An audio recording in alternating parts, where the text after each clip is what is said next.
Hello, नमस्कार. तर आज आपण बनवणार आहे नुसत्या सुगंधानेच खावीशी वाटणारी भाजी. तर मी काल मार्केटमधून आणली होती हरभऱ्याची भाजी. तर याला स्वच्छ असं निवडून घेतलं.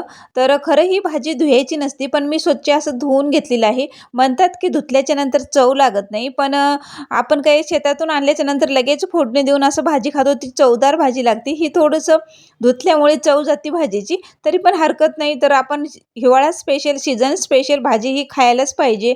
तर सगळ्याला आवडणारी आपली भाजी चवदार अशी आपण आज बनवणार आहे. तर याला मी स्वच्छ धुवून घेतलं. नंतर मिरची आणि लसूण मिक्सरला फिरवून असं खमंग फोडणी केली. नंतर चवीनुसार मीठ टाकले आणि शेंगाचं कूट टाकलेलं आहे. खरं तर आमच्या इकडं कारळाचं आणि तिळाचं कूट टाकते. तो माझ्याकडे नव्हतं म्हणून मी शेंगाचं कूट टाकलेलं आहे. मग काय भाजी अशी झालेली आहे आणि गरमागरम अशी भाकर बनवून घेतलेली आहे. तर अप्रतिम चव लागते भाकरीसोबत ही भाजी. तर मग काय सीझन स्पेशल तुम्ही भाजी बनवली की नाही? चला तर मग व्हिडिओ इथेच एंड करते.